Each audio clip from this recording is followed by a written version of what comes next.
Tradition orale dans les Highlands et les îles de l'ouest de l'Écosse. Alors vous imaginez l'Écosse, là, au nord de l'Angleterre. Les îles de l'ouest, évidemment, c'est tout ce qui va se trouver à l'ouest. Et il y a beaucoup d'îles, comme l'île de Mull, la fameuse île d'Iona, où Saint Colomba, avec quelques moines, a débarqué, il a fondé son fameux monastère.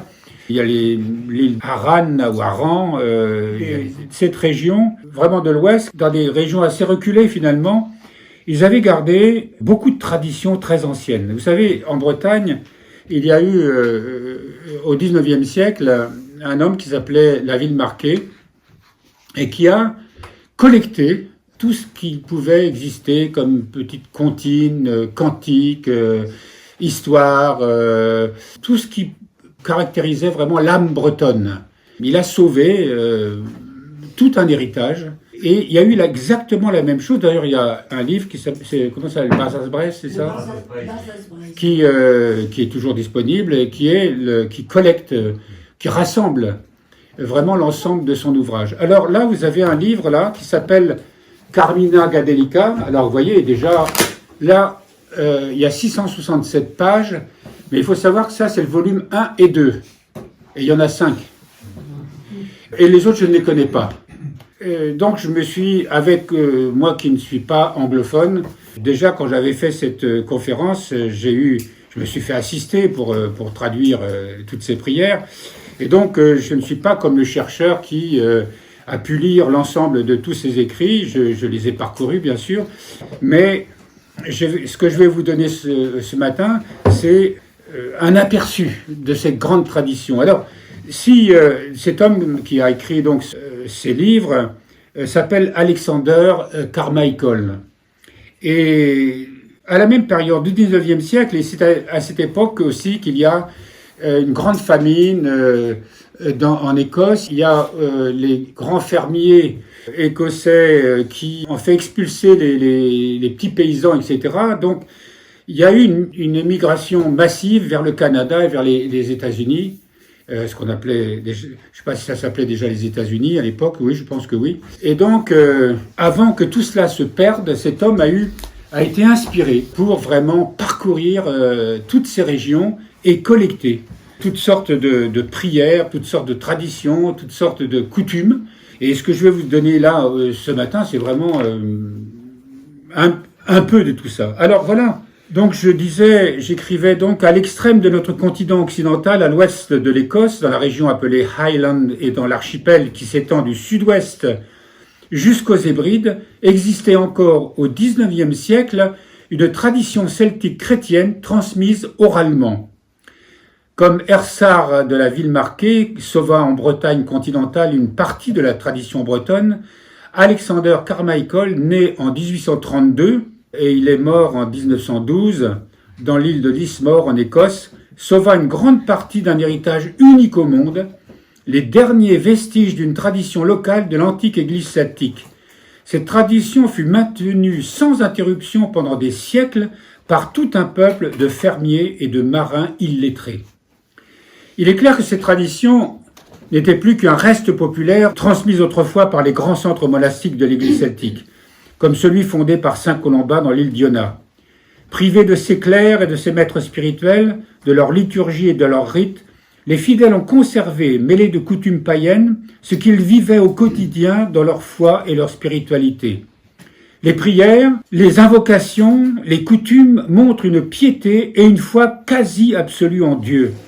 On ne sera pas étonné de rencontrer des similitudes entre ces bénédictions et celles que l'on peut remarquer dans les églises anciennes comme l'église copte orthodoxe ou l'église éthiopienne.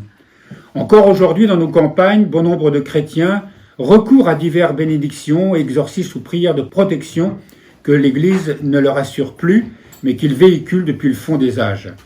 Alors il serait vain de vouloir reconstituer des rites ou des offices liturgiques à partir de ces prières et poèmes parvenus jusqu'à nous. Cependant, ils sont une source intéressante pour comprendre une part de la spiritualité des Celtes et de l'Église celtique. Beaucoup de ces poèmes, incantatoires, ne seraient pas utilisables dans un bréviaire chrétien, mais ils nous renseignent sur l'esprit et l'originalité de leur vie spirituelle. Méprisé pendant des siècles, cet héritage connaît aujourd'hui un engouement qui dépasse de très loin un simple effet de mode, et pour cause. Alors, quand je disais à l'époque, c'était difficile de réutiliser ces prières, c'est pas tout à fait vrai. D'ailleurs, vous avez remarqué que le dimanche matin, quand on fait un baptême, quand il y a un événement, on chante ce qu'on appelle une bénédiction, la prière de bénédiction celtique à la fin, où on parle de tous les éléments, on parle de l'eau, de la lumière, du feu, de l'oiseau, de la rivière, etc. Et c'est un des reliquats, justement, de ces prières anciennes, et il y en a quelques-unes que je vais vous présenter tout à l'heure, qu'on pourrait réactualiser, réécrire en partie, mais en conservant son esprit et en conservant ce qui, pour eux, était important, et je vais le dire un peu plus loin, on ne priait pas sans inclure la nature, l'ensemble de la création. C'était un tout.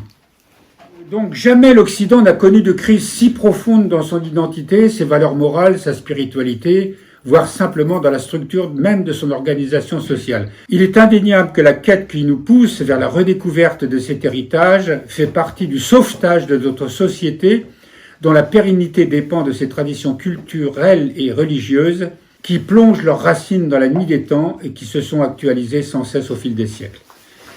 Avant d'aborder cette tradition orale des Highlands et des îles de l'ouest de l'Écosse, il faut s'imaginer ce qu'était la vie des habitants de ces îles isolées et battues par les vents.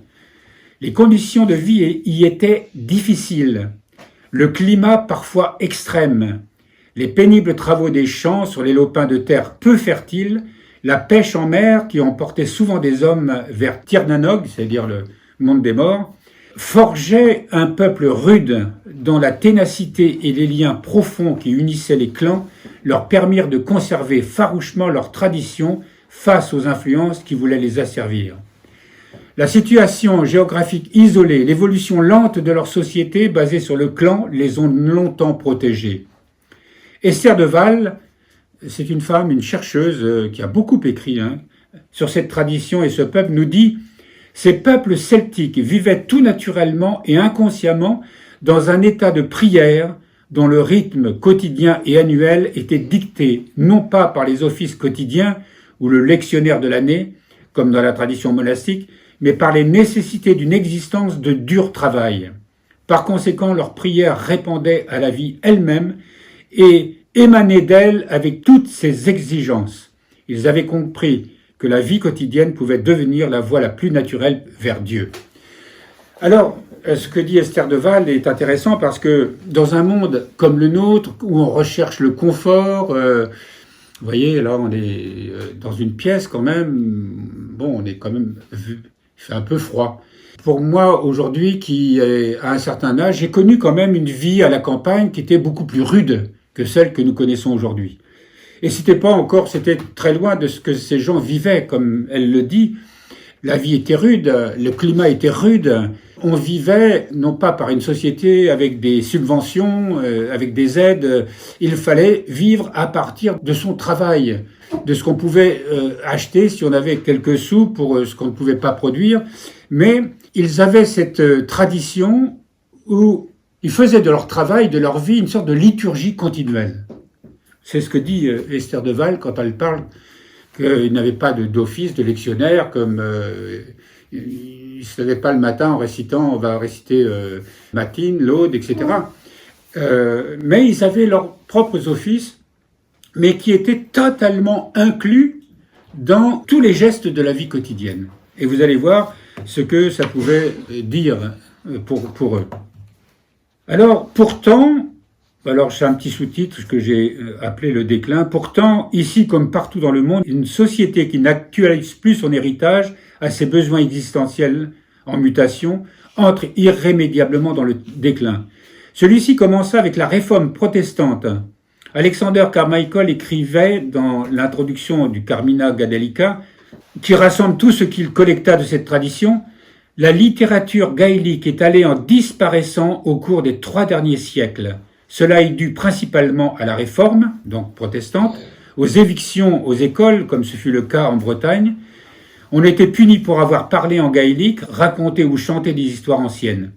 La réforme avait condamné les croyances et les cultes qui avaient été tolérés et assimilés par l'Église celtique et par l'Église latine.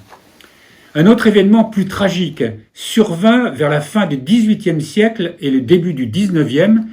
Il s'agit des clearances, enfin clarences quoi. Les grands propriétaires écossais, avec l'accord du gouvernement anglais, décidèrent de chasser les petits fermiers de leur village afin de récupérer les terres qu'ils leur louaient pour y développer l'élevage massif du mouton. Des milliers de familles se trouvèrent jetées à la rue. Ce fut l'une des plus grandes tragédies de l'histoire britannique. Beaucoup immigrèrent en Amérique, USA et Canada, et en Australie, mais un grand nombre vécut misérablement dans les faubourgs des grandes villes. La destruction du tissu social qui maintenait la tradition culturelle et spirituelle des Highlanders et des Iliens de l'Ouest provoqua la perte irrémédiable de biens, de coutumes et traditions. Il resta néanmoins des familles qui gardèrent leurs traditions, mais le déclin commencé par la persécution de la réforme s'accéléra. Un siècle plus tard, après les clearances ou les clarences, entre 1855 et 1899, Alexander Carmichael sauva une partie de cet héritage. Après justement cette tragédie, comme je viens de vous le lire, et vraiment on peut penser que Alexander Carmichael a été poussé par l'Esprit de Dieu. C'est pas seulement une tradition, vous savez, comme l'ont fait des grands chercheurs essayant de sauver des traditions en Afrique, en Amazonie ou autre. Là, il s'agissait vraiment lui-même étant chrétien, de sauver tout un trésor. Et comme nous l'avons écrit en préambule, ce n'est pas pour ranger tout ça dans un musée, de servir de thèse à des étudiants qui vont étudier cette période de la vie des Écossais. Ce sont des racines spirituelles qui viennent du fond des âges. Or, nous tous qui sommes ici réunis, nous sommes les fils et les filles des traditions qui se perdent dans la nuit des temps, par nos ancêtres déjà, par nos origines, par notre éducation et par le pays où nous vivons. Aujourd'hui, nous sommes dans un monde où tout est devenu marchandise. Tout s'achète, tout se vend, tout se jette quand ça ne sert plus. Et on n'a plus du tout de repères. Vous voyez, les fêtes chrétiennes, elles sont de moins en moins chrétiennes, évidemment, puisque, et surtout ici en France, on ne veut plus parler de Noël, on ne veut plus parler de quelque chose qui est un soupçon de tradition chrétienne, donc on leur donne d'autres noms.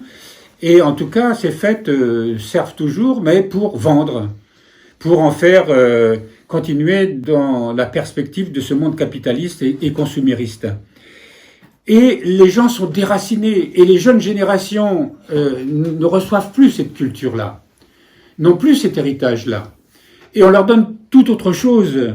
Vous voyez un petit peu ce qui est en train de se mettre en place dans l'éducation nationale, et on n'enseigne pas, évidemment, ce que je suis en train de vous lire ce matin, et même au niveau des églises, du catéchisme, de la grande tradition spirituelle, là aussi, il y a un mal-être qui existe depuis des décennies. Nous avons du mal à percevoir la valeur et la beauté de cette tradition. Si aujourd'hui nous disposons de textes, il nous manque les mélodies et les voix qui les chantaient. Et oui, les prières que je vais vous réciter, il y avait une mélodie derrière. Et en effet, la moindre prière était chantée, la vie quotidienne apparaissait comme un rite permanent où tout était sacralisé. Toujours dans son introduction du Carmina Gadelica, Alexander Carmichael écrit « Il est difficile de rendre l'intense pouvoir et la suprême beauté des originaux en gaélique dans un anglais adéquat. » Parce qu'il a traduit ça en anglais.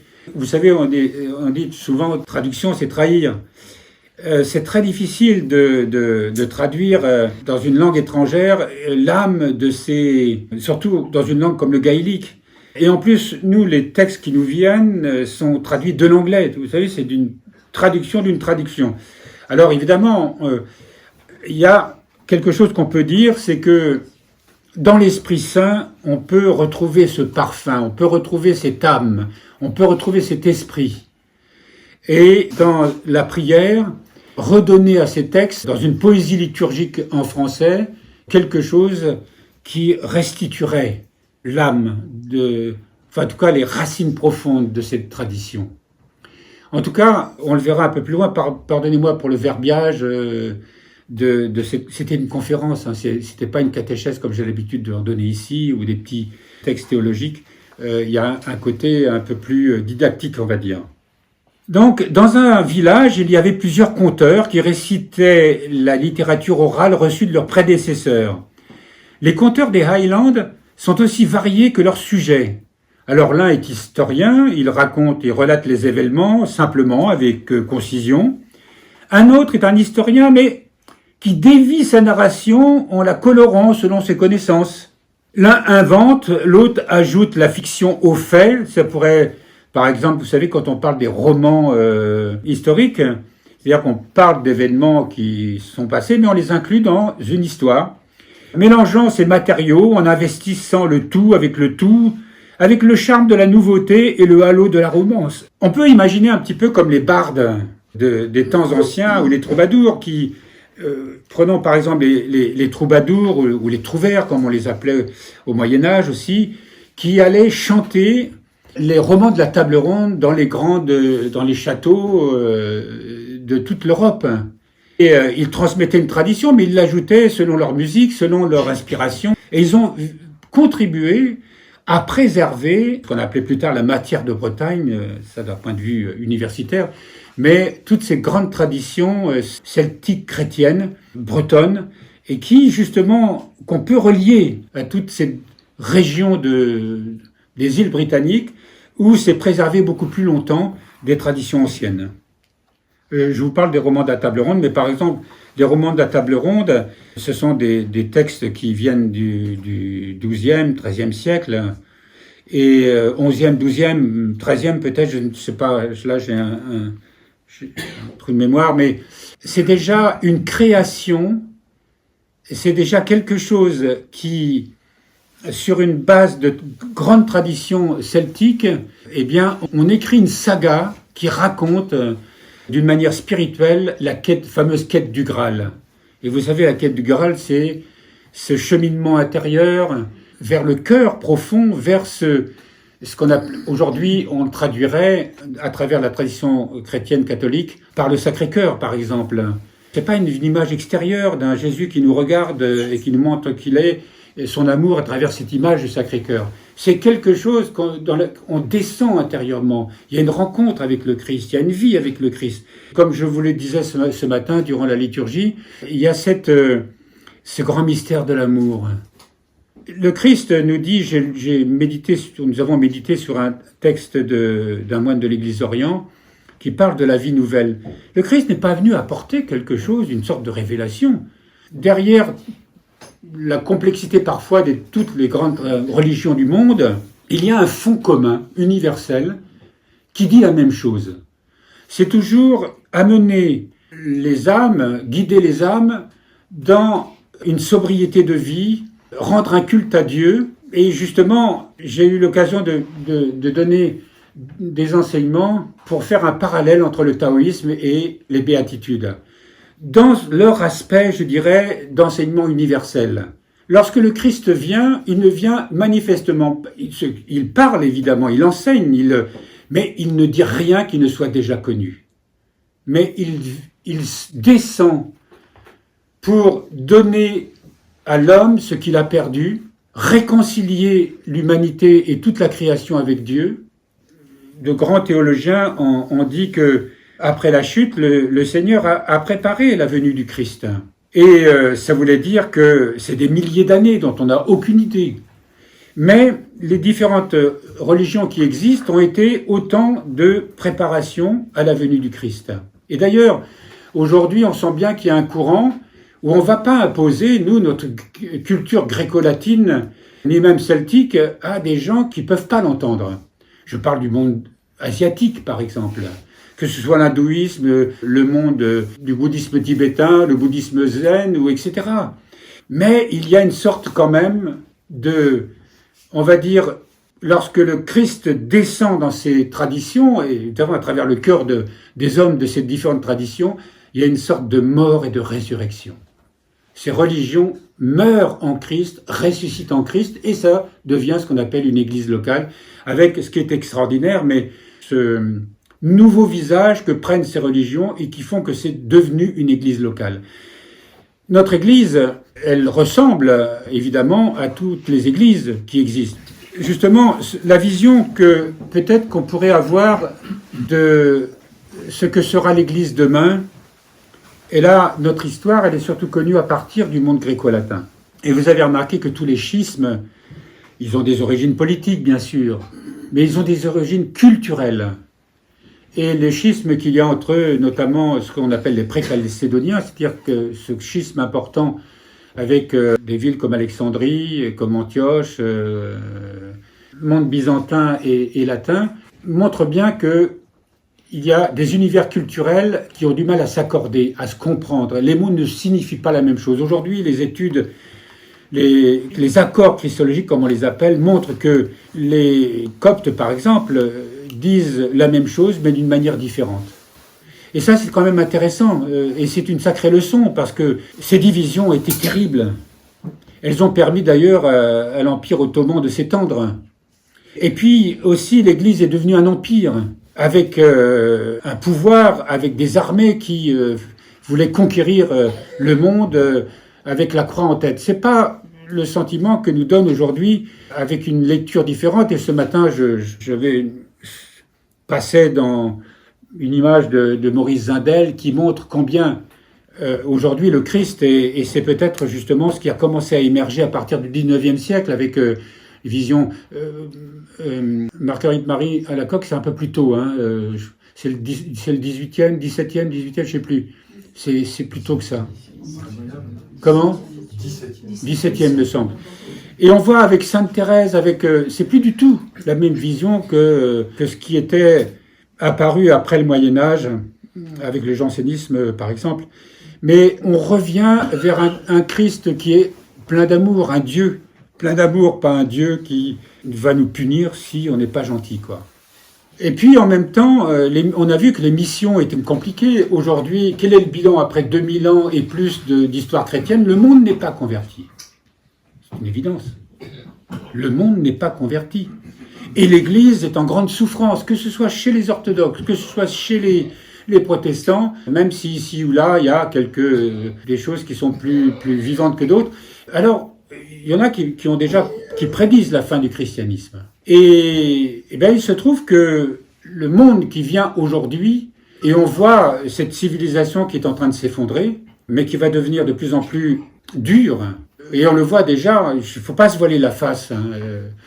L'Europe notamment, mais le monde, et notre pays en particulier, dans cette Europe qu'on souhaitait, où on allait avoir soudain l'abondance, la liberté, etc., etc., eh bien, nous nous trouvons dans une situation, et je ne suis pas en train de faire de politique, je ne milite pas pour un parti, je suis, à ce niveau-là, totalement apolitique. Mais il y a une évidence, c'est que nous devenons de plus en plus malheureux. Il y a de plus en plus de pauvres. Il y a de plus en plus de gens qui sont dans la précarité. Et c'est pas seulement une précarité matérielle, c'est une précarité morale et spirituelle.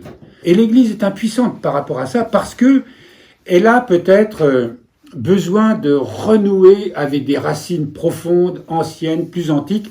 C'est la raison pour laquelle l'année dernière, je vous ai donné pendant plusieurs mois des enseignements sur les 8 passions ou les 8 pensées d'après l'ouvrage d'un père du désert qui s'appelle Évagre le Pontique. Et je me suis servi d'un excellent livre, un monsieur qui s'appelle Pierre Burgat, ancien pasteur et devenu orthodoxe, et qui vraiment a donné là une étude très intéressante. Ça devrait faire partie des cycles des étudiants en théologie. Alors je poursuis ma lecture La musique des hymnes avait une individualité très distincte. Oui, je vous parlais avant de cette digression que les prières qui nous sont parvenues, on n'a plus la mélodie. Et j'ai recommandé parce qu'on avait des disques ou des cassettes, je me souviens plus, qui ont disparu. Et on a recommandé en Écosse, puis un autre sur un autre site, mais comment on chantait les psaumes, par exemple, dans l'île de Lewis. Et je vous assure que on sent là quelque chose de très antique et qui est en lien avec la nature. On a l'impression il y a le flux et le reflux des vagues, le ressac de la mer. C'est assez étonnant, hein. Ou de ces femmes qui chantaient, et c'était toujours des chants religieux, hein. C'est pas des cantiques, c'est pas des amourettes. On mettait Dieu au centre de tout. Et ces femmes qui travaillaient à rouir le lin sur une table, elles étaient autour là, et elles chantaient en cadence. C'est quand même extraordinaire ça. On a tout perdu. Parce que nous, on est devenu très rationnel. Et puis vous avez remarqué, comme notre langue, quand on est arrivé ici, les gens, les anciens, avaient encore ce parler d'ici très chantant. Et il faut demander à Père Nathanaël de nous donner des exemples, parce que lui, il va nous dire ça, quoi. Voilà, c'est ça, ouais. Ça va bien. C'est exactement ça. Voilà. Et c'était très chantant, très vivant. C'était une belle langue, en fait. Et même le breton qu'on entend à la radio, etc., et heureusement qu'on l'entend encore, il n'y a pas, c'est peut-être chez les vieux encore, on entend ce côté chantant. Évidemment, les gens qui tiennent les radios bretonnes, il y a l'accent français, forcément, hein, ça marque profondément. Mais voilà, c'est pour vous dire que maintenant, le français, vous avez remarqué, il y a de moins en moins d'intonation. Ça devient de plus en plus plat, de plus en plus cérébral. Et ces gens-là, ils vivaient avec leurs tripes.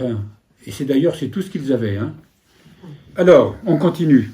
Les poèmes étaient généralement entonnés d'une manière basse et récitative, montant et descendant dans une cadence lente et modulée, charmante à écouter mais difficile à suivre. Alors il dit là, la musique des hymnes avait une individualité très distincte, ressemblant par certains aspects et par d'autres leur étant très différents aux vieux chants grégoriens de l'Église. C'est quand même intéressant ça quand même, hein. Mais ça c'est le chant grégorien ancien, hein, pas celui de Solesmes. J'ai beaucoup regretté n'avoir pu enregistrer cette musique, belle et particulière, probablement la musique de l'ancienne Église celtique. Eh ben oui, à l'époque, 19e siècle, il n'y avait pas forcément le magnéto, ça n'existait pas. Il fallait transcrire ces musiques. Il a parcouru un immense territoire, et en plus se déplacer d'île en île. Vous imaginez les semaines, les mois, les années. Il est dit là entre 1855 et jusqu'à sa mort, en 1889 je crois, pendant qu'on faisait la Révolution en France, lui il sauvait l'héritage chrétien à l'autre bout du monde, de l'Europe plutôt. Sans doute, aucun peuple n'avait un rituel de chant et d'histoire, de rites séculiers, de cérémonies religieuses plus étendues que les Highlanders. La joie et la musique, le chant et les danses, les contes et la poésie imprégnaient leur vie comme l'électricité imprègne l'air. La religion, païenne ou chrétienne, ou les deux combinés, imprégnaient tout, se fondant l'une dans l'autre comme les couleurs iridescentes de l'arc-en-ciel.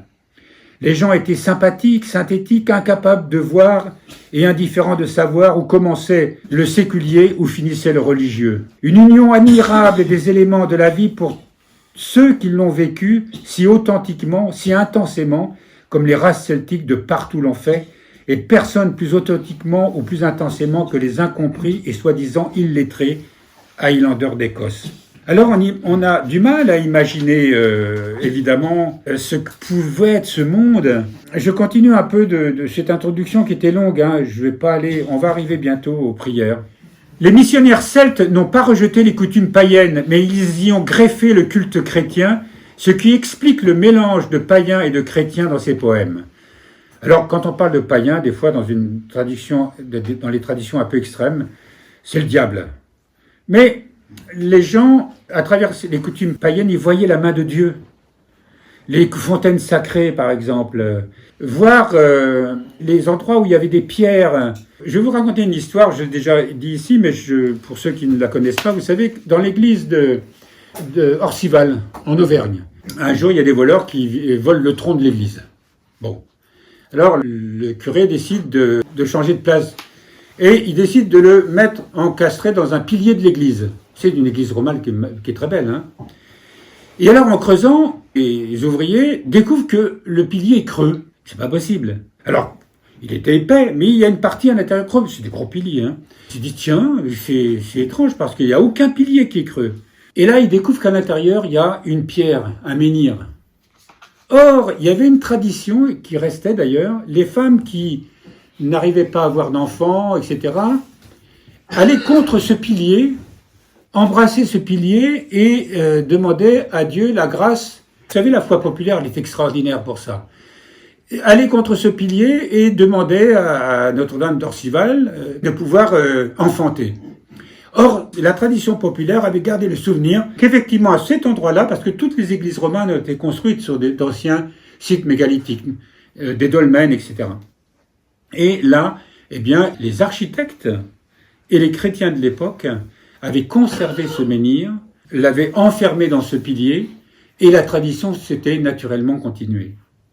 Je me souviens qu'à l'époque, il y a eu un curé à Orcival qui était particulièrement éclairé par cet aspect-là, qui considérait vraiment que toute la symbolique au Moyen-Âge reflétait un peu cette tradition païenne ancienne, christianisée, et que ça permettait de vivifier la foi et pas le contraire. Les Celtes appelaient la bénédiction de Dieu sur tout ce qu'ils faisaient et dans tout ce qu'ils vivaient. La religion imprégnait toute leur vie, toute activité, toute relation appartenait intégralement à Dieu. Ils étaient incapables de discerner les frontières entre le début et la fin du religieux. Il leur était naturel de présumer que Dieu était amoureusement concerné par tout ce qu'ils faisaient. Ils étaient totalement à l'aise avec Dieu, nous dit encore Esther de Val. La prière chez les Celtes était vraiment une louange perpétuelle. Dieu est le Père, l'ami, le tout, en qui ils avaient une confiance absolue. Leur quotidien n'avait de sens qu'en Dieu. Il était impossible que leur vie ne soit pas un dialogue continuel avec Dieu. Pour les hommes et les femmes qui les récitaient, les prières n'étaient pas un exercice formel, c'était un état d'esprit. Vous avez remarqué, nous, on va à l'église pour prier, on va devant son oratoire, ce qui est bien. Je ne suis pas en train de vous dire qu'il ne faut pas le faire, hein. Mais eux qui n'avaient pas cela, ils n'avaient plus de pasteurs qui respectaient ça. C'était des coutumes orales qu'ils gardaient et qu'ils taisaient. Les protestants les ont beaucoup persécutés. On a vu que les missionnaires latins ont plutôt opéré une mutation beaucoup plus en douceur en conservant beaucoup d'éléments de cette tradition. Donc là, c'était pour eux vraiment courageux, une sorte de résistance pour ne pas perdre leur âme en fait, hein, tout simplement. La vie était vécue dans les bras de Dieu, sa protection constamment recherchée, de même que son aide et son assistance. Elles ont en elles quelque chose du souffle, ces prières, et de la profondeur des psaumes. La crainte et le respect de la puissance de Dieu et sa colère devant le péché étaient plus que compensés par la confiance en son amour et sa miséricorde. Comme autrefois dans les villes et les campagnes, les gens chantaient toute la journée. Je me souviens, dans mon enfance, on chantait beaucoup et partout. Au travail et en toute occasion. C'était le temps, quand je vivais à la campagne, il y avait des attelages de chevaux avec les harnais bien briqués, c'était en cuir, hein, avec des pompons de toutes les couleurs, de laine, et chaque charretier avait la fierté de son attelage. Pour les bœufs, c'était pareil. C'est des animaux puissants et lents qui tiraient des lourdes charrettes. Eux aussi, ils avaient droit à avoir des cornes qui étaient lustrées, à avoir des décorations, etc. C'était d'ailleurs des animaux extraordinaires. Je me souviens, j'ai travaillé quelques mois, presque un an, dans une sucrerie. Il y avait des sucreries locales. J'habitais donc dans l'Oise. C'était déjà des grandes plaines où on cultivait la betterave. Et il y avait une saison qui durait à peu près 4 mois, où on arrachait les betteraves et on allait les transformer en sucre dans une usine. Et j'ai fait une campagne. Alors pour vous donner faire une sorte de parallèle, pas parallèle, mais de contraste avec le monde dans lequel nous sommes aujourd'hui, les journées, c'était des journées de 12 heures. On n'était pas dans les journées de 8 heures, on n'était pas dans les journées de 7 heures, on n'était pas dans les 35 heures. C'était des journées de 12 heures, pendant 15 jours, sans aucun jour de repos. Ça n'existait pas. Et quand il fallait changer, pour la nuit, parce que on faisait les 12-12, c'était même pas les 3-8, hein, 12-12, et il fallait faire soit 18 heures d'un coup, pour pouvoir faire la transition, ou on faisait 8 heures, ou on faisait 12 heures, on se reposait 8 heures, on prenait... Enfin, je me souviens plus, mais en tout cas, il fallait qu'il y ait une transition. Il n'y avait pas de temps de repos. Et on faisait ça pendant 4 mois. Vous avez calculé le nombre d'heures que ça pouvait faire. Alors, moi, j'étais jeune, j'avais 17 ans. Et je sortais du collège, et où j'avais appris un métier, et donc qui ne correspondait pas à ce que j'étais en train de faire. Vous savez, c'est l'époque où d'abord, oui, le chômage existait en ce sens qu'on ne perdait pas ses droits sociaux, mais il n'y avait pas de rémunération. On travaillait, et puis la culture, c'était que quelqu'un qui ne travaillait pas, c'était la honte. Hein. Donc on travaillait, on faisait tout ce qui se présentait. Donc voilà, il y avait ça qui se présentait. Et donc je l'ai fait, et c'était à 5 km de chez moi, donc c'était tout à fait normal. Le souvenir que j'en ai, c'est que les gens étaient joyeux. C'est ça qui est étrange, hein. Ils ne disposaient pas de grand-chose, mais ils étaient joyeux. Et ils chantaient tout le temps, ils sifflaient tout le temps. C'était naturel. Donc c'était pour vous dire qu'il y avait encore à cette époque, vraiment... Et ce que je dis un peu plus loin, là, je ne vais pas vous lire le texte, mais il y a quelques années, je me trouvais dans le sud-est de la France, en Provence plus précisément. Et j'étais sur la place d'un village, et d'un coup j'entends chanter, à une belle voix, hein, dans le genre « La belle de Cadix », enfin je sais pas si c'était ça, mais c'était d'un chant un petit peu comme ça, c'était pas une chansonnette, hein, une belle voix. Je dis d'où ça vient ça? Et je vois sur un toit un couvreur qui était en train de travailler et qui chantait. Et c'est quand même rare, parce que... ici, on avait encore, Père Nathanaël s'en souvient, un voisin qui est décédé aujourd'hui. Il allait conduire ses vaches au pré. Il y avait encore plein de petites fermes à l'époque. Nous, les moines, ici, on n'avait aucune ressource. On avait une vie pastorale qui était vraiment... il n'y avait pas beaucoup de monde. Quand on s'est installé ici, il n'y avait pas du tout ce que vous voyez là. Il y avait encore ce petit ancien ermitage là en parpaing.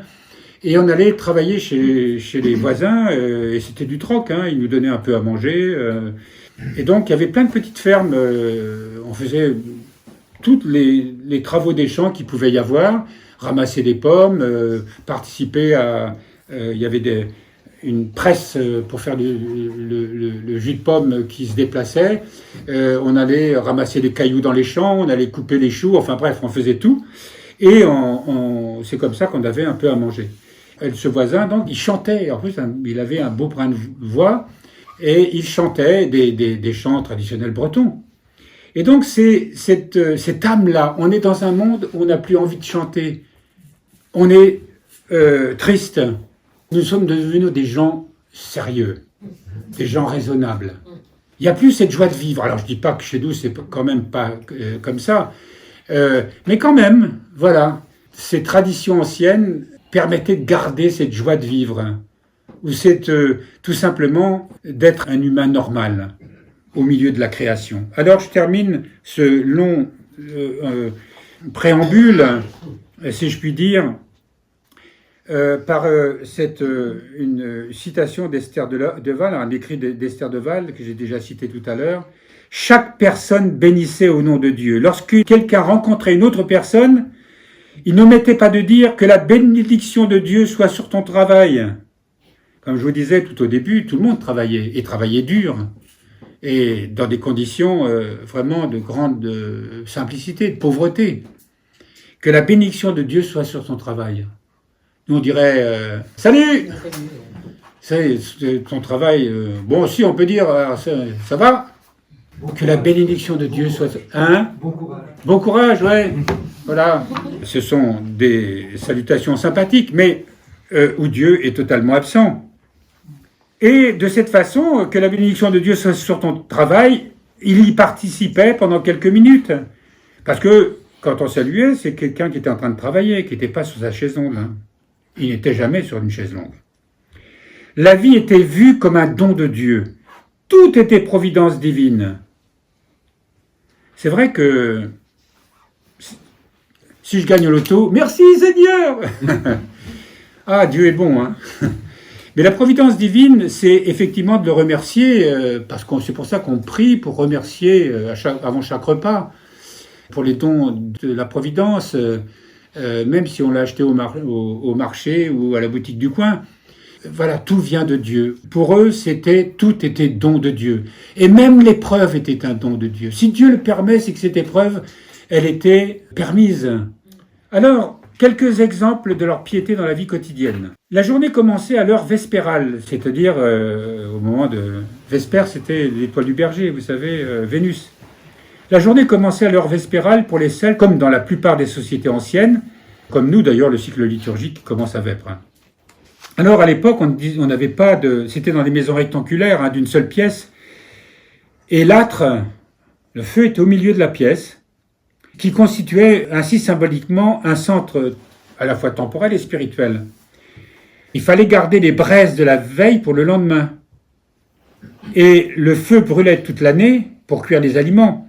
Donc il y avait un rite qui accompagnait l'entretien de ce feu. Le soir, avant le sommeil, on couvrait les cendres pour garder les braises jusqu'au matin. Et il y avait un rite appelé smooring. Les braises étaient étalées sur l'âtre en cercle, puis divisées en 3 parties égales, et on formait au milieu un monticule.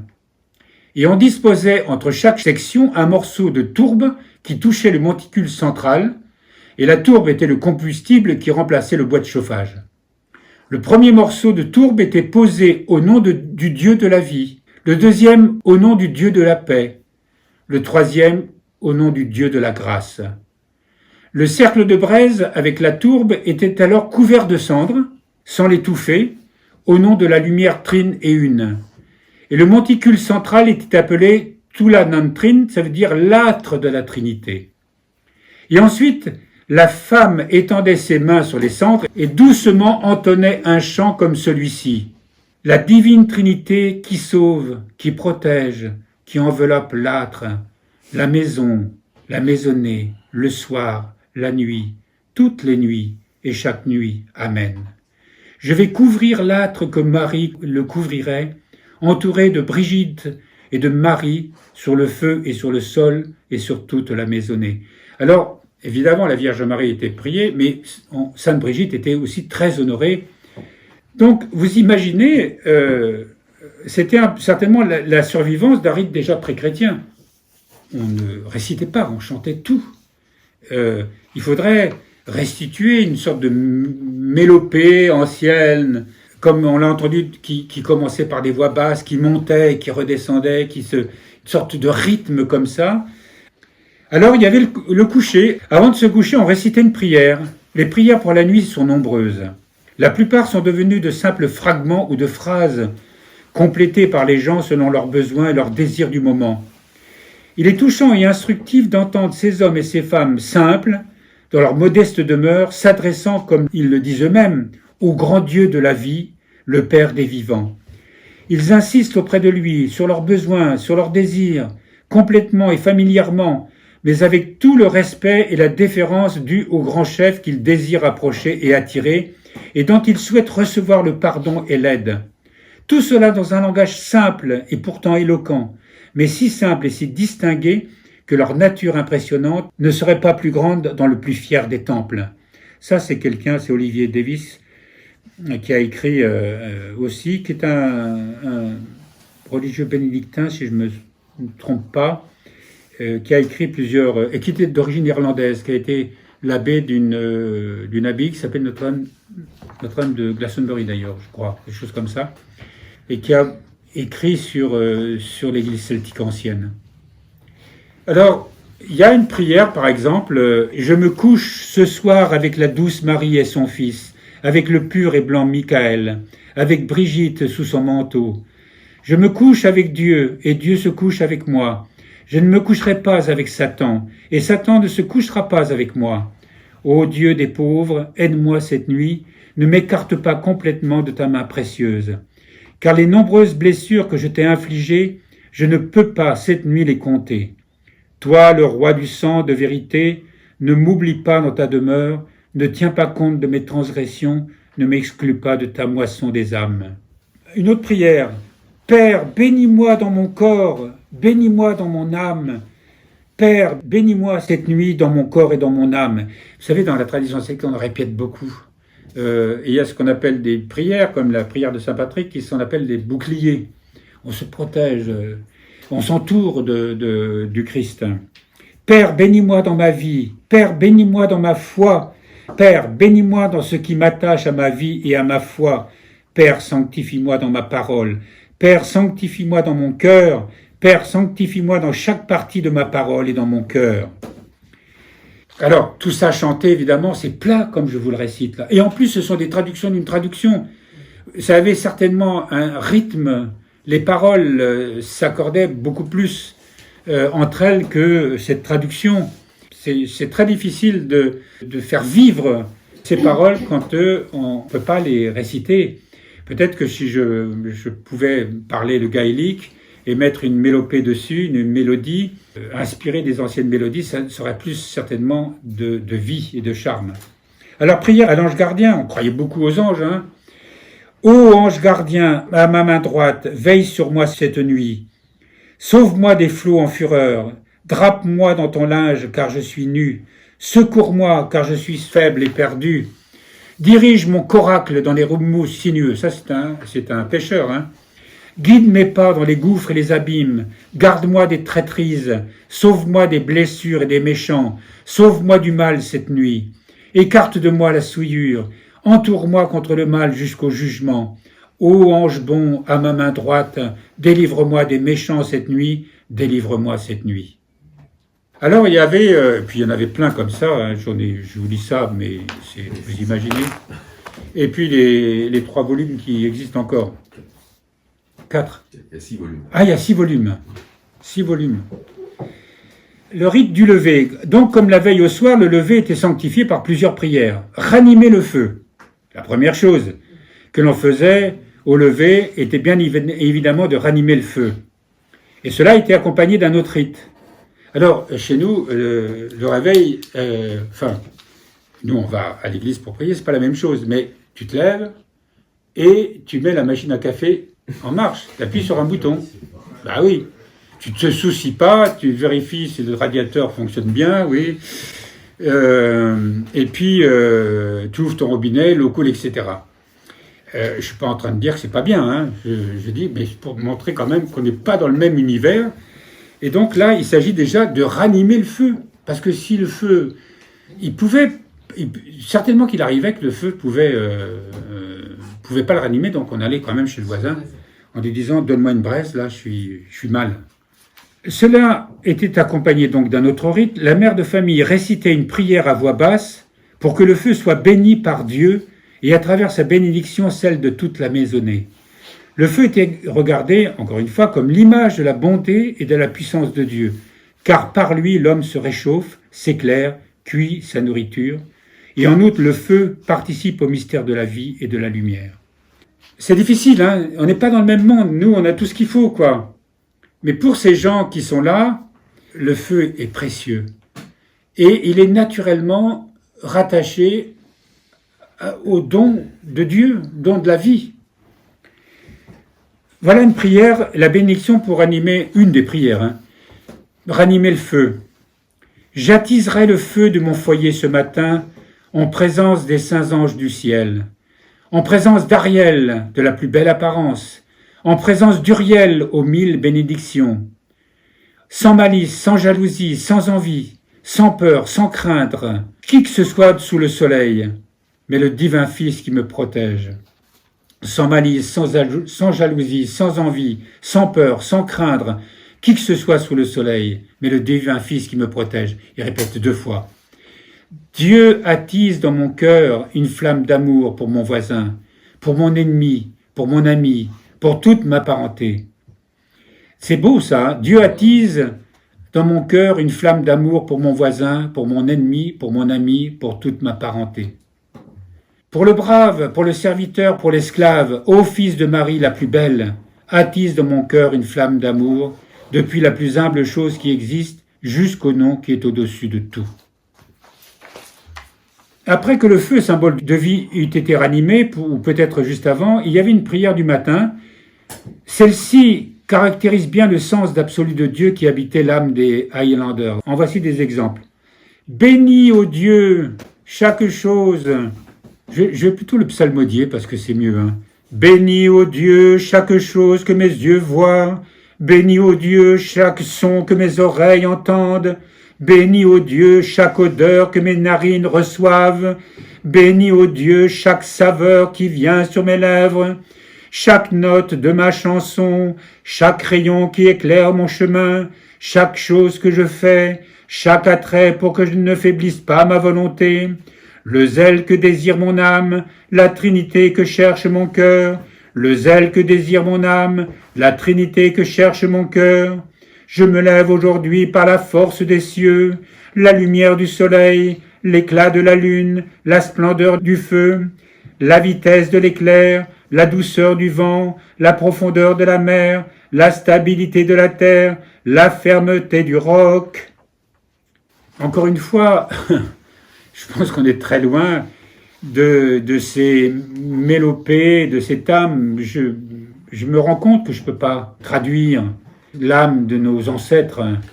Ils étaient faits d'un autre bois, d'une autre chair que la nôtre. Ces prières qui sont vraiment attachées à tout ce qui est essentiel. La prière du cosmos, j'ai intitulé comme ça, leur prière était également toujours liée à la vie cosmique. Une femme raconta comment sa mère lui apprenait à prier.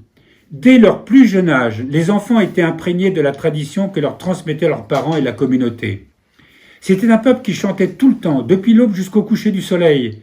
Les prières étaient fredonnées et non pas récitées silencieusement. Cela avait un effet incalculable sur les enfants qui, dès le début de leur vie, étaient conscients que leurs parents priaient, observaient et entendaient la prière comme une partie naturelle de leur vie quotidienne. On n'avait pas de prière mentale. D'ailleurs, dans l'ancien temps, ça n'existait pas. Il y a une histoire comme ça avec saint Ambroise de Milan. Il y a quelqu'un un jour qui le voit en train de lire silencieusement. Et ça lui paraît... Parce qu'on récitait à voix haute, et c'est une belle tradition. Alors, c'est mieux quand on étudie... vous imaginez les frères au bureau, chacun lisant son truc à voix haute. Mais là... tout était fredonné, tout était chanté, plus ou moins fort, et les enfants assistaient à ça. Il y a un prêtre anglican qui s'appelle Philip Newell, raconte que cette tradition inclut aussi la pratique caractéristique dans beaucoup de psaumes, des Écritures, de joindre nos voix à la voix de l'univers entier. Durant la louange de Dieu, notre prière n'est qu'une note, mais en termes d'évolution de la terre, une note vraiment tardive, dans le grand chant de la création. Un chant qui est chanté depuis des millions d'années avant l'avènement de l'humanité. Vous savez, il y a ce qu'on appelle le chant du monde, la musique des sphères. Et en fait, il y a une vibration, il y a un chant. On sait aujourd'hui que tout est vibration, et toute vibration est un chant. Toute vie chante. Et nos ancêtres, chez les Celtes notamment, savaient cela. Ils joignaient leur chant, parce que nous nous adressons à Dieu.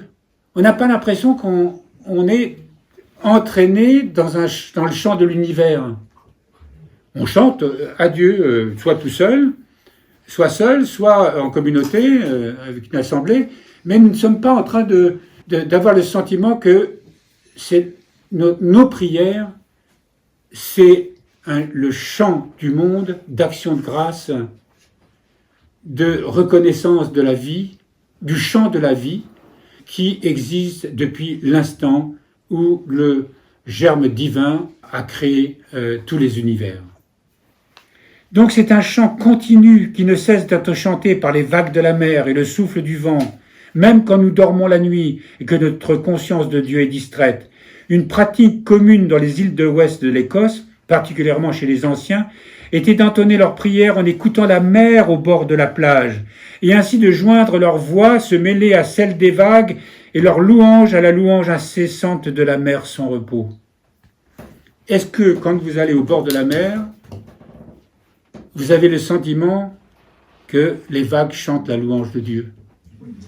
Parce que quand on va au bord de la mer ici, c'est la serviette de plage, il fait beau, c'est de s'enduire parce qu'on va brûler, sachant que cette mousse qu'on va envoyer dans la mer est une catastrophe pour l'océan. Alors on se plaint si la mer est un peu froide, on se plaint s'il y a des méduses, on se plaint si... Bref, mais quand même, il faut bien reconnaître que dans la plupart du temps, on ne songe pas, sauf si on s'arrête un peu, et que dans un coucher de soleil... Alors il y a deux façons, hein. Il y a l'esthète qui dit « c'est magnifique, quoi. Prends une photo, vite, prends une photo. Voilà, c'est beau, hein. » On prend, on se réjouit, mais on ne songe pas à rendre grâce et associer. Toute la création chante en permanence. Tous les états, du lever du soleil jusqu'au coucher, et toute la nuit, il y a une sorte de la prière du monde, et l'homme ne s'y associe plus depuis longtemps. Si bien que on a tellement perdu ça qu'on peut se permettre de détruire la terre, de prendre les ressources, de raser des forêts primaires, de faire disparaître plus de la moitié de la masse du vivant, vous vous rendez compte? La masse du vivant, des espèces qui disparaissent irrémédiablement. Et les églises elles-mêmes ne s'opposent pas à cela, pas vraiment, parce qu'elles sont composées finalement de fidèles qui sont dans ce système et qui n'ont pas envie d'en changer vraiment. Vous savez, s'il fallait revenir, non pas à cette précarité, à cette vie difficile, mais s'il fallait revenir quand même à réformer notre vie pour respecter les lois divines, à nouveau rentrer dans le grand mouvement de la vie pour sauver ce qui reste encore à sauver, c'est sûr que Dieu accorderait des grâces qu'on n'imagine même pas, mais c'est difficile. La conversion implique ça aussi, de changer de mode de vie. Alors il y a une citation intéressante. « Ma mère nous demandait de descendre derrière la maison pour chanter notre prière du matin à Dieu, comme une alouette la chantait tout en haut dans les nuages, et comme la grive la chantait là-bas dans l'arbre, et rendre grâce au Dieu de toutes les créatures pour le repos de la nuit, pour la lumière du jour et pour la joie de la vie. Elle nous disait, chaque créature ici-bas, dans les océans au-dessous, dans l'air au-dessus, rendez gloire à Dieu de toutes les créatures et des mondes, des vertus et des bénédictions, et nous resterions muets. Ma chère mère, mon cœur aime la terre dans laquelle ma mère bien-aimée repose. » Alors, je pense que là, on touche à quelque chose que nous avons perdu, chers frères et sœurs. Tout ce qui nous entoure subit notre inconscience. Peut couper un arbre comme ça nous chante. Ici, je ne fais pas couper un arbre, ou je ne coupe pas un arbre sans me référer à l'ange de la forêt, comme j'appelle, et à demander que ce que je vais faire a une utilité, de demander pardon pour le déséquilibre que ça va causer, parce qu'il va falloir que l'ensemble se rééquilibre. Et s'il y a ce monde angélique qu'on appelait autrefois les esprits de nature, que les gens les voyaient selon leur imaginaire, mais ce monde divin qui habite, eh bien, de mettre en relation pour que ce que nous avons à faire ne soit pas un préjudice, mais soit au contraire quelque chose qu'on ajoute. Tout ce que nous faisons doit être quelque chose qui ajoute et non pas qui retranche. C'est pas du tout ce qui se passe. Vous l'avez entendu ce matin quand nous parlions, quand on commentait ce texte d'un moine de l'Église d'Orient qui nous parlait de l'amour. Eh bien, toute la création est dans cette mouvance. Elle est tombée à cause de la chute de l'homme. Elle doit survivre. Les animaux sont obligés de tuer pour manger. Mais ils ne sont pas comme l'homme. Nous ne contentons pas de satisfaire nos besoins, mais pour nourrir des passions, nous détruisons le vivant. Jusqu'où ça va aller? Pas très loin. Nous sommes entrés dans quelque chose d'irrémédiable. Il faut retrouver l'esprit de nos pères et de nos mères. Il faut retrouver ce lien où Dieu nous parle à travers la nature. Saint Bernard le disait. D'autres saints l'ont dit. C'est dans la nature qu'on apprend et pas dans les livres qu'on apprend beaucoup plus de Dieu. Alors il y a tout un retour aussi vers la nature, quelquefois où ça reste dans le ressenti, dans des perceptions, dans une sorte de parfois de chamanisme à la petite semaine. Mais c'est déjà ça. C'est déjà de sentir que le monde du vivant qui nous entoure, eh bien, il a besoin de notre amour. Et nous avons besoin de son amour. Et nous avons besoin ensemble de chanter l'amour de Dieu. Alors, d'autres exemples de prière.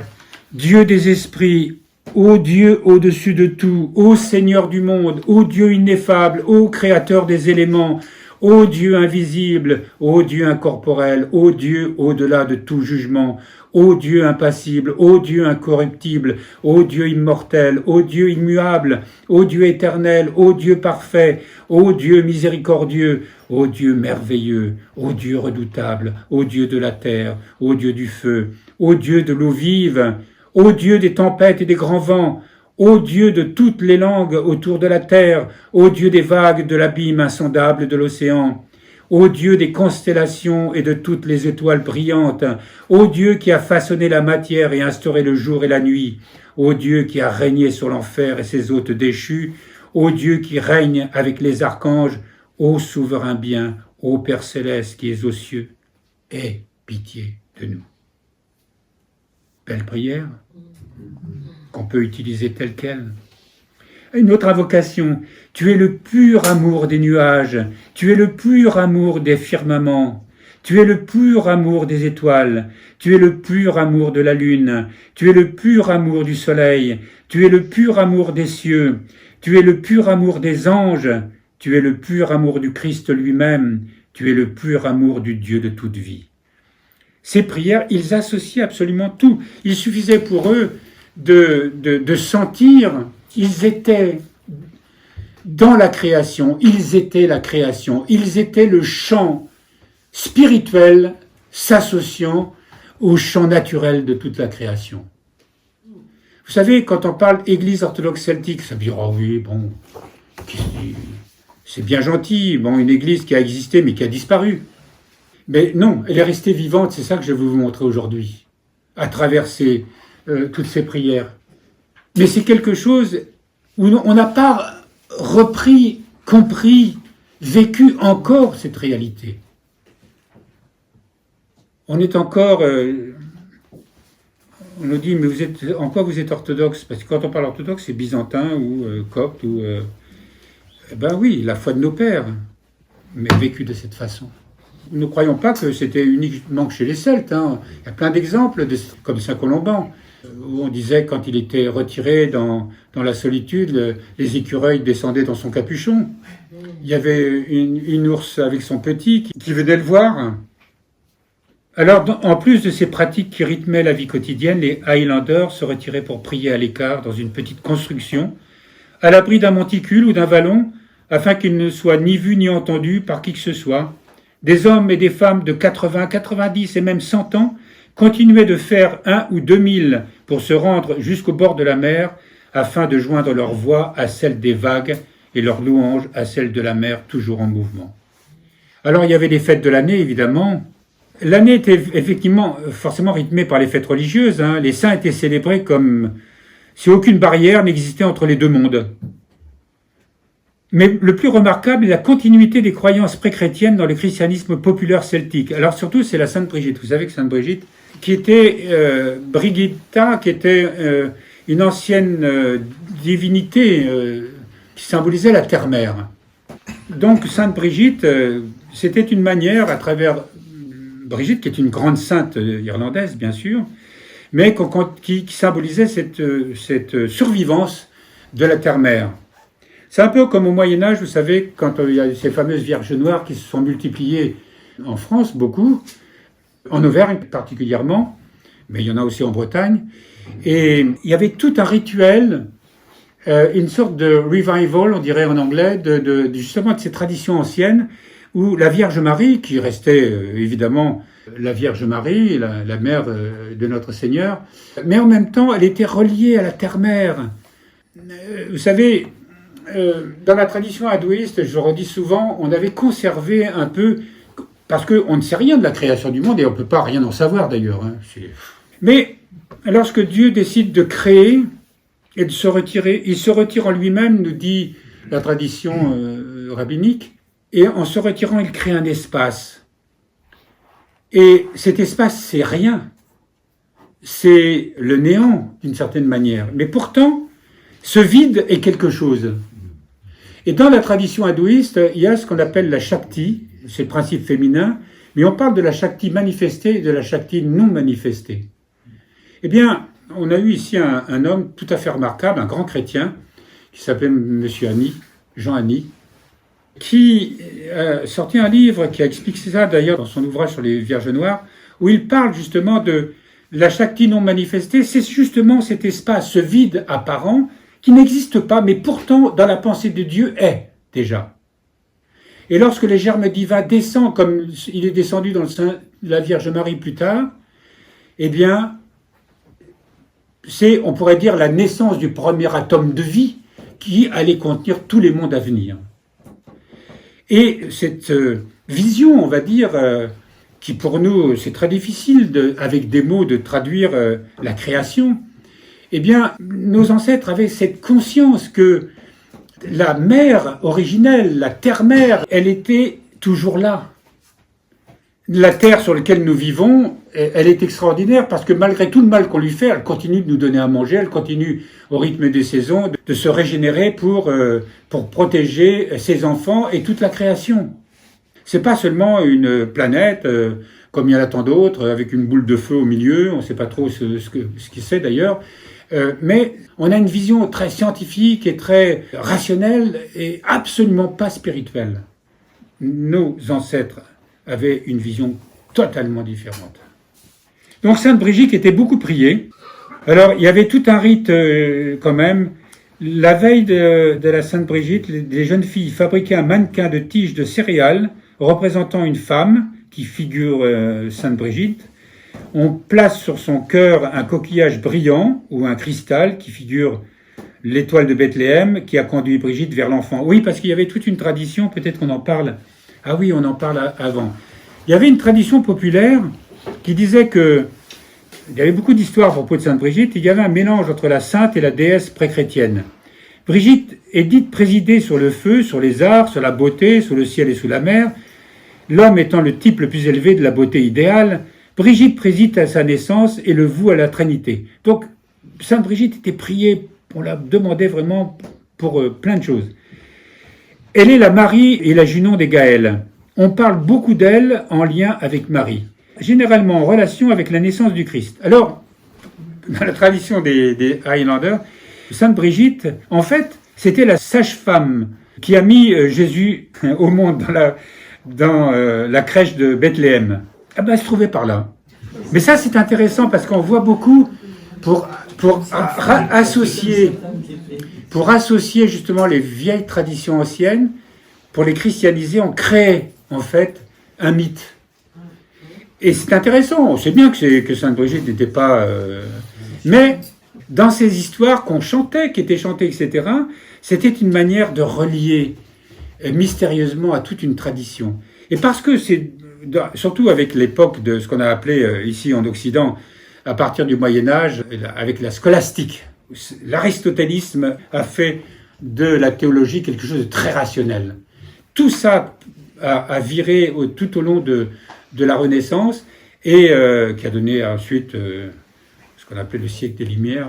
C'était plutôt les ténèbres, où l'intelligence humaine brille, mais où on s'éloigne de plus de nos racines. Et là, eh bien, c'était une manière de relier ça à des traditions anciennes. Donc Sainte Brigitte, c'était la sage-femme, je vous le dis, parce que vous ne le saviez pas, la sage-femme qui a mis Jésus au monde dans la crèche. Il est dit que Brigitte était la fille de pauvres parents pieux et servante dans l'auberge de Bethléem. Il y eut une grande sécheresse dans le pays et le maître de l'hôtellerie, parti dans sa charrette pour chercher de l'eau, laissa Brigitte avec une cruche d'eau et une galette de pain pour sa subsistance jusqu'à son retour, et lui ordonnant de ne donner ni eau ni pain à qui que ce soit, lui en ayant laissé juste assez pour elle-même et de n'abriter personne. Elle est appelée mère adoptive du Christ ou marraine du Christ, de même que Jean était le fils adoptif de Marie. Alors chez les Highlanders, l'adoption était plus importante que les liens du sang. Le sang s'étend jusqu'au 20e degré de parenté et l'adoption jusqu'au 100e. Quand une femme est en travail, la sage-femme se rend jusqu'au seuil de la porte ouverte avec les mains sur le montant et tout doucement invite Brigitte à entrer. Brigitte Brigitte, entre, ta bienvenue est assurée, apporte le soulagement à cette femme et offre la naissance à la Trinité. » Alors, je vous disais, la veille de la Sainte Brigitte, il y avait les jeunes filles qui fabriquent un mannequin de tiges de céréales représentant une femme, je vous l'ai déjà lu, avec un coquillage brillant sur le cœur, et qui figure en même temps l'étoile de Bethléem qui conduit Brigitte vers l'enfant. Les jeunes la conduisent en procession, habillée de blanc, les cheveux dénoués, symbolisant la pureté et la jeunesse. Elle visite chaque maison et tout le monde faisait un cadeau de cristal, de coquillage, fleurs ou verdure qui étaient piquées sur le mannequin. Et on n'avait pas grand-chose à donner, mais... Par ce cadeau, on faisait obédience à Brigitte. Les mères, cependant, donnaient soit une galette, froment ou beurre, et ensuite les jeunes filles se rendaient dans une maison où a lieu le festin de Brigitte. Elles barricadent la porte et ferment les fenêtres. Elles installent Brigitte là où elle peut être vue de tout le monde. Et ensuite, les jeunes hommes de la communauté viennent, et c'était pas mariés, viennent humblement demander la permission d'honorer Brigitte. Après avoir parlementé quelque temps, ils sont admis à lui prêter obédience, et tout ça, ça se passe avec des règles très strictes, vous imaginez. Et la nuit se passe en chant et danse, quand même. À l'aube de la Sainte Brigitte, ils forment un cercle et chantent l'hymne « Belle Brigitte, mère adoptive élue du Christ ». Et ils distribuent le reste du festin, c'est-à-dire presque tout, car elles se sont servies très parcimonieusement, afin d'en avoir plus à donner aux femmes pauvres du village. Et on dit qu'il y avait là une pratique qui était similaire en Irlande. Voilà. Alors il y avait Beltane, bien sûr, c'est le 1er mai. On avait une prière, on allumait des feux, et il y avait sur les collines, ça remonte au temps druidique, le feu était divisé en deux, et les gens et le bétail passaient entre eux pour se purifier et se protéger contre la malchance, la peste au cours de l'année. Et les gens emportaient des braises pour leur foyer. C'est un peu comme le feu de la Saint-Jean. Alors, il y avait une bénédiction. « Marie, toi la mère de tous les saints, bénis nos troupeaux et les vaches qui portent les petits. Ni haine, ni blessure, ni menace. Éloigne de nous les voies des méchants. Garde ton œil sur le lundi et le mardi, sur les vaches et les taureaux. Accompagne-nous sur la colline à la mer. Rassemble les brebis et les agneaux. Chaque mercredi et jeudi, sois avec eux. Que la douce main les couvre. Conduis les vaches à leur stal, garde les brebis à leur bergerie. Chaque vendredi, sois aux saintes à leur tête, conduis les brebis au bas de la montagne, avec leurs agneaux innocents à leur suite, entoure-les de la protection de Dieu. Chaque samedi, fais de même avec eux, rentre les chèvres avec leurs petits, chaque chevreau et chaque chèvre au bord de la mer. Et depuis le rocher d'Aïgir, là-haut, avec le cresson vert autour de son sommet. Que la force de la triunité soit notre bouclier de détresse, la force du Christ, sa paix et sa Pâque, la force de l'Esprit, médecin de la santé, et le précieux Père, le Roi de grâce, et de tous les autres saints réunis à leur suite. Ils ont gagné le repos dans le royaume de Dieu. Bénis-nous et nos enfants, bénis tous ceux qui viendront de nos flancs, bénis celui dont on porte le nom, bénis, ô Dieu, celle dont le Saint nous a porté. Que chaque sainteté, bénédiction et pouvoir nous soient accordés en tout temps et à toute heure, au nom de la Sainte Trinité, là-haut, Père, Fils et Esprit éternel. La croix du Christ pour nous protéger en bas, la croix du Christ pour nous protéger en haut, la croix du Christ pour nous protéger tout autour, qui accepte de nous la bénédiction de Beltane. Il y avait des prières évidemment à Saint-Michel, le 29 septembre. C'était le patron de la mer, des terres maritimes. Toi, Michel, est victorieux, je chemine sous ton égide. Toi, Michel, au cheval blanc et au glaive de lumière, vainqueur du dragon, sois derrière moi. Toi, le gardien des cieux, toi, le guerrier du roi de tous. Ô Michel le victorieux, ma fierté et mon guide. Ô Michel le victorieux, la gloire de mon œil. Ô Michel le victorieux, joyau de mon cœur. Ô Michel le victorieux, toi, le berger de Dieu. Ils sont très familiers avec les saints. Il y avait partir à la pêche. Le barreur disait « Bénis le bateau, l'équipage, que le Père te bénisse ». Le barreur « Bénis le bateau, l'équipage, que le Fils le bénisse ». Le barreur « Que l'Esprit le bénisse ». Et tous répètent « Dieu le Père, Dieu le Fils, Dieu l'Esprit, bénissez le bateau ». Vous imaginez les pêcheurs bretons qui partent et qui, avant de monter sur le chalutier ou sur le bateau de pêche, récitent cette prière. Je ne dis pas qu'il y en a qui ne prient pas, sûrement. Et alors il disait, que peut-il nous arriver si Dieu le Père est avec nous? L'équipage répondait, aucun mal ne peut nous arriver. Tous, Dieu le Père, Dieu le Fils, Dieu l'Esprit, avec nous éternellement. Tout ça a été chanté, bien sûr. Hein. Le barreur, d'où peut venir l'angoisse si le Dieu des éléments est sur nous? L'équipage, aucune angoisse ne peut nous atteindre. Le barreur, d'où peut venir l'angoisse si le roi des éléments est sur nous? Aucune angoisse ne peut nous atteindre. Et le Dieu des éléments, le roi des éléments, l'esprit des éléments, couvre-nous de ta protection maintenant et pour l'éternité. Alors, plein de prières pour la pêche, alors le repas. Bénis Seigneur la nourriture que nous allons prendre, et nous te prions, ô Dieu, que cela soit bon pour notre corps et pour notre âme. Et s'il y a une pauvre créature ayant faim et soif sur la route, que Dieu la conduise vers nous, afin que nous puissions partager avec lui, comme Dieu partage ses dons avec chacun d'entre nous. Et oui, on ne prie pas seulement pour remercier Dieu des dons, mais en fait, si quelqu'un frappe à notre porte et qui a faim, on ne peut que partager ce qui ne nous appartient pas. Donc, une prière pour le repas. Et il y avait aussi pour faire le lit. Ah oui, une prière pour faire le lit. Je fais le lit au nom du Père et du Fils et du Saint-Esprit, au nom de la nuit où nous fûmes conçus, au nom de la nuit où nous vînmes au monde, au nom du jour de notre baptême, au jour de chaque nuit, de chaque jour, de chaque ange qui est au ciel. Il y avait la bénédiction des animaux. Je dis la bénédiction de Brigitte, celle qui fit sur son veau, ses vaches, sur ses chevaux, ses chèvres, ses brebis et ses agneaux.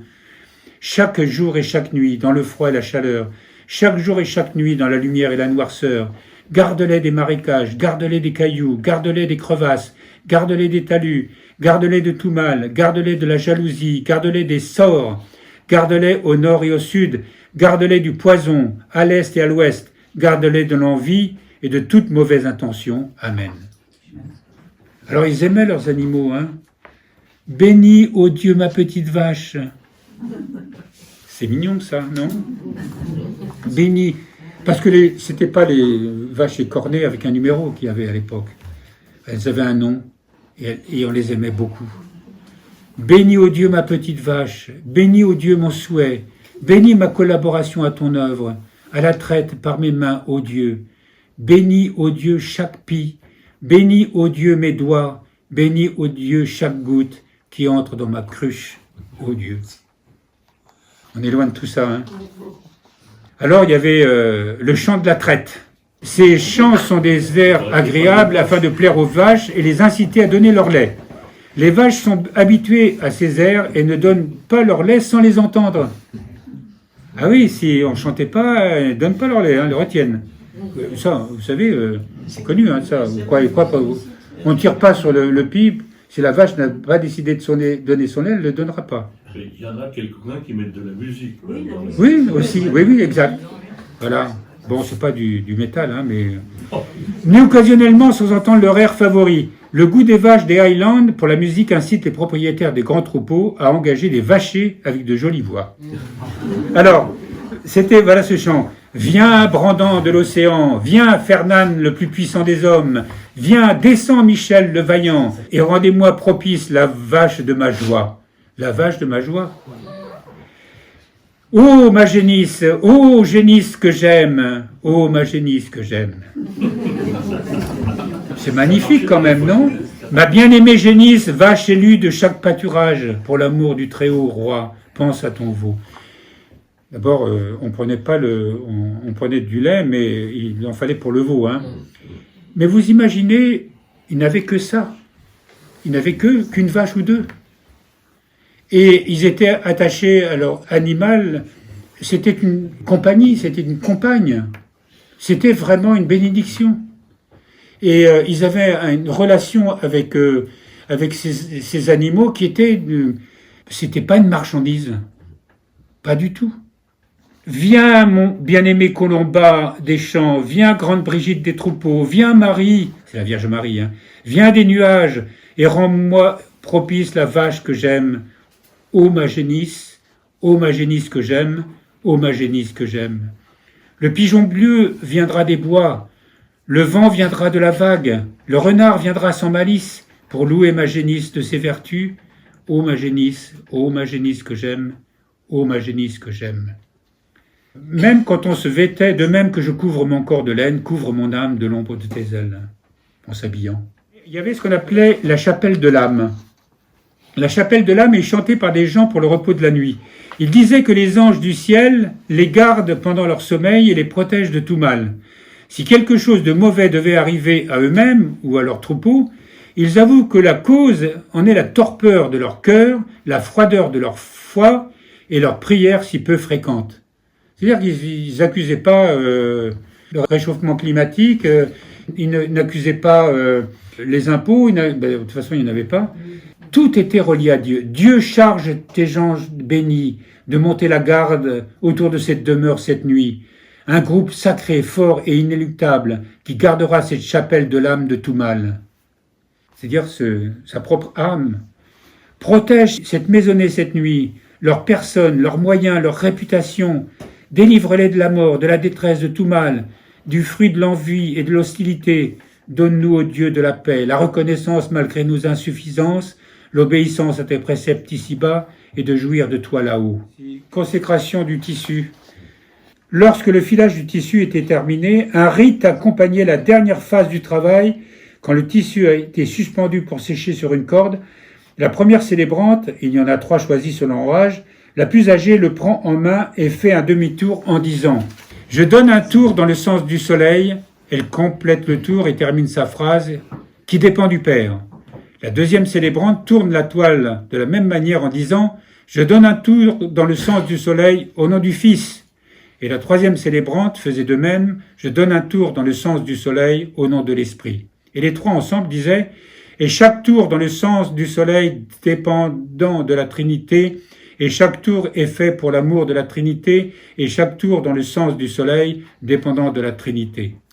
Alors c'est un rite qui nous paraît étrange, quoi, tourner tissu comme ça, qu'est-ce que ça veut dire, Il y avait toutes les processions, on marche, on tourne. C'est le sens de ce qu'on fait, nous, quand on fait les processions dans l'église, quand on tourne autour du feu de la Saint-Jean, etc. Ce sens de la vie autour du soleil, autour de Dieu.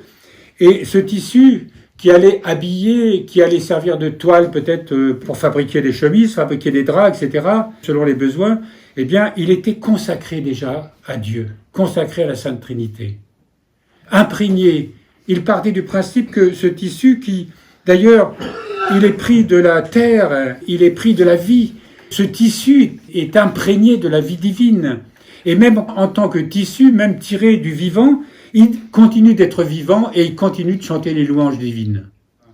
Prière pour les mourants, appelée la paix de l'âme. Il y avait la conduite de l'âme, une prière appelée la paix de l'âme, est entonnée pas nécessairement par un clerc sur le mourant. Et l'homme ou la femme qui l'a dit est appelé Amrara, oui, l'ami de l'âme. Il ou elle sera ensuite toujours tenu en grande affection par les amis du mourant. La paix de l'âme est chantée lentement. Tous les présents se joignent avec ferveur à l'ami de l'âme pour prier les 3 personnes de Dieu et tous les saints du ciel de recevoir l'âme qui quitte la terre. Pendant la prière, l'ami de l'âme fait le signe de croix avec le pouce droit sur les lèvres de l'agonisant. La scène est touchante et frappante à l'extrême. Ces aimables gens de l'Ouest prennent congé de ceux qui leur sont proches et chers dans leur pèlerinage, comme ils disent. Traverser la rivière noire de la mort, le grand océan des ténèbres, la montagne de l'éternité. Et quand le mourant exhale son dernier souffle, l'âme est en vue, s'envolant dans les nuées comme une boule de lumière. Et ensuite il est dit, la pauvre âme est maintenant libérée, hors de la chapelle de l'âme, ô doux Christ des gracieuses bénédictions, enveloppe de ta protection, mon aimé dans l'éternité. Ça, je vais terminer là-dessus quand même. Cette prière, la bénédiction du mort, Dieu n'oublie pas cette femme ou cet homme dans ton alliance. Malgré toutes les fautes qu'elle a commises ou qu'il a commises dans son corps, qu'elle ne peut cette nuit énumérer, toutes les fautes qu'elle a commises dans son corps, qu'elle ne peut pas cette nuit énumérer, que son âme soit dans tes propres bras, ô Christ, toi, le roi de la cité du ciel.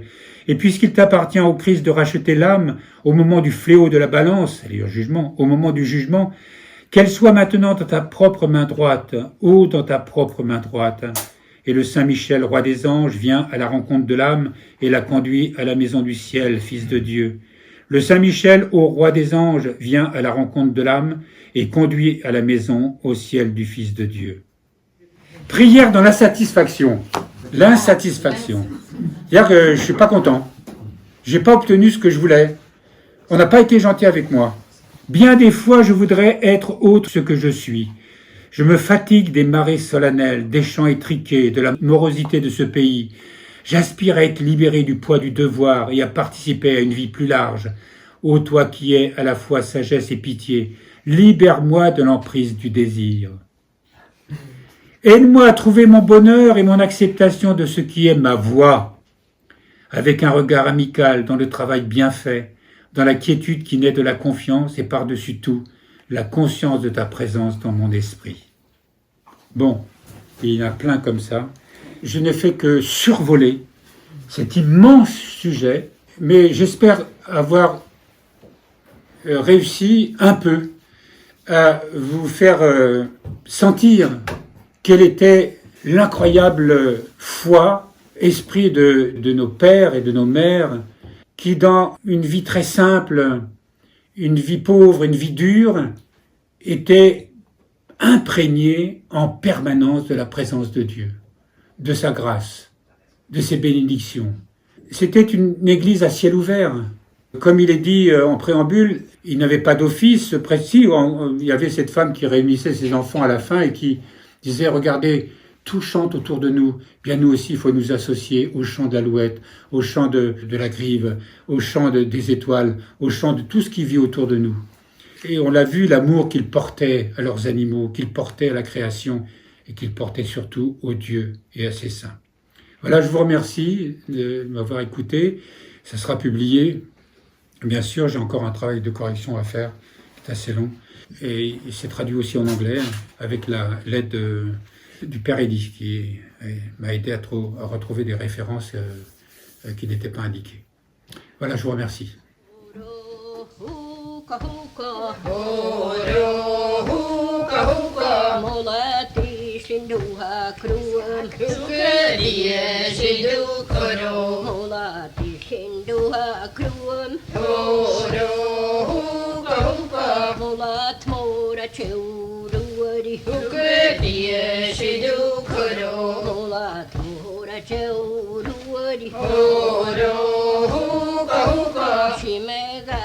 Duk mi kursla tuke die shiduk koro shimega duk mi kursla toro